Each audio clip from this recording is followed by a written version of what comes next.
लगता है कि सुप्रीम कोर्ट ममता बनर्जी को सबक सिखाएगा। आखिर सुप्रीम कोर्ट ऐसा सवाल किया जिसका जवाब कपिल सिब्बल भी नहीं दे पाए। नमस्कार, मैं उपेंद्र कुमार कुशवाहा। कोलकाता रेप केस, यह एक ऐसा घटना हुआ जो घटना पूरे देश को झकझोर दिया। यह घटना अब तक लगभग 10 दिन हो गया और इस घटना को लेकर आज सुप्रीम कोर्ट में एक बैठक रखा गया, जिस बैठक में सुप्रीम कोर्ट के बड़े बड़े न्यायाधीश, बड़े बड़े जज और बड़े बड़े वकील आए थे। सुप्रीम कोर्ट के मुख्य न्यायाधीश CJI चंद्रचूड़, इन्होंने ऐसे ऐसे सवाल किए जिसका जवाब ना राज्य सरकार दे पाई और ना राज्य सरकार का वकील कपिल सिब्बल दे पाए और ना उनके साथी दे पाए। सुप्रीम कोर्ट ऐसा ऐसा सवाल किया जो सवाल बंगाल सरकार, ममता बनर्जी, बंगाल पुलिस और अस्पताल प्रशासन पर खड़ा होता है। कोर्ट ने ऐसे ऐसे सवाल किया कि इसका जवाब तो कोई दे नहीं पाया। कोर्ट जब पूछा आखिर पीड़िता की पहचान उजागर कैसे हुई, इसका पहचान, इसका फोटो सोशल मीडिया पर वायरल कैसे हुई, आखिर FIR को इतना लेट दर्ज क्यों किया गया। जब अस्पताल में 7,000 लोग घुसे तब पुलिस प्रशासन क्या कर रही थी, आखिर प्रिंसिपल क्या कर रहे थे, आखिर प्रिंसिपल क्या कर रहे थे, पुलिस क्राइम सीन को प्रोटेक्ट क्यों नहीं की। ऐसे बहुत सारे सवाल है जो सुप्रीम कोर्ट ने पूछा, इसका जवाब कोई नहीं दिया। सुप्रीम कोर्ट के मुख्य न्यायाधीश CJI चंद्रचूड़, इन्होंने कहा कि जैसे जैसे महिलाओं की संख्या कार्यबल में बढ़ती जाएगी वैसे वैसे महिलाओं की चिंता बढ़ती जाएगी। हम ऐसे अगले दुष्कर्म का इंतजार नहीं कर सकते। आज सुप्रीम कोर्ट में कोलकाता रेप केस को लेकर कुछ बात किया गया। सुप्रीम कोर्ट ने अगला सुनवाई 22 तारीख को रखा है, लेकिन हमारे देश में ऐसा भी है कि अगर कोई रेप करता है या बलात्कार करता है तो उसको बचाने के लिए ना जाने कई सारे वकील आ जाते हैं। आखिर सर, आपको उसमें क्या फायदा दिखता है? उसको आप क्यों बचाते हैं?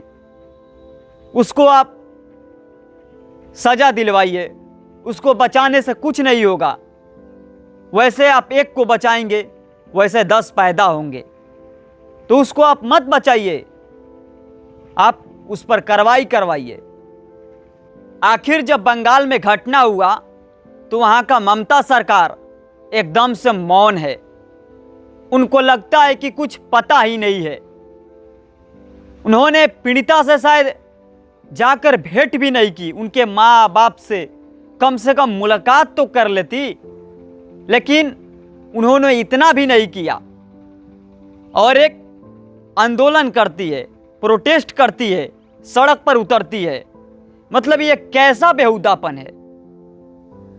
आपके सरकार में ये कांड हुआ और आप ही रोड पर उतरी।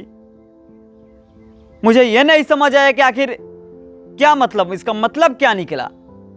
आपको तो न्याय दिलाना चाहिए, आपको उस अपराधी का पक्ष में नहीं रहना चाहिए, उसको बचाने के पक्ष में नहीं रहना चाहिए। अब तक शायद एक ही आरोपी गिरफ्तार हुआ है, इसमें ना जाने कई सारे लोग शामिल हैं। जिस देश में रेप करने वाले या बलात्कार करने वाले के लिए वकील खड़े हो जाए, उस देश से रेप या बलात्कार कभी खत्म नहीं हो सकता है। इसका जीता जागता उदाहरण भारत है। इस देश में तो कई सारे लोग रेप करते हैं, बलात्कार करते हैं, लेकिन फिर भी इस देश का दुर्भाग्य है कि इस देश में रेप करने वालों के लिए वकील मिल जाते हैं, उसको बचाने के लिए वकील खड़े हो जाते हैं। तो भला इस देश से रेप कैसे कम हो सकता है? अरे उसको ऐसा सजा मिलना चाहिए, जो ऐसा दुष्कर्म करता है उसको ऐसा सजा मिलना चाहिए कि फिर कोई ऐसा करने के बारे में सोच भी ना सके। उसका हिम्मत भी ना करे, रूह कांप जाए, ऐसा सजा होना चाहिए। लेकिन इस देश का दुर्भाग्य है कि इस देश में भी रेप करने वालों के लिए वकील मिल जाते हैं। प्लीज आप जाकर पीड़ित परिवार से आप भेंट कीजिए, मुलाकात कीजिए। कम से कम तो आप इतना कर सकती है ना, और उनको न्याय दिलाइए। अपने पुलिस प्रशासन को टाइट कीजिए। यहां तक कि सुप्रीम कोर्ट भी कह चुका है कि जो भी लोग प्रदर्शन कर रहे हैं, जो भी लोग आंदोलन कर रहे हैं, उनको मना ना किया जाए। शांतिपूर्ण से वो आंदोलन कर रहे हैं तो आराम से कर रहे हैं तो करने दीजिए। जब ममता सरकार के पुलिस ही उनके ऊपर लाठीचार्ज कर रही है, उनको जेल में लेकर डाल रही है, आखिर ये कहां तक सही है? जब गलती हुआ है, गलत हुआ है, तो लोग न्याय मांगेंगे। तो फिर आप उन लोग के ऊपर कार्रवाई क्यों कर रही है? आपको लगता है कि वो गलत किया है तो उसको सजा दिलाइए, उस परिवार को न्याय दिलाइए। आप इस वीडियो को जरूर शेयर कर देना, सभी को बता देना। बाकी अगला सुनवाई 22 तारीख को है। बाकी फिर हम मिलते हैं किसी नए वीडियो में। तब तक के लिए आप जहां भी रहे मुस्कुराते रहें, हंसते रहें, अपने लाइफ में खुश रहे, मस्त रहे, व्यवस्थ रहे, खुश रहे। धन्यवाद।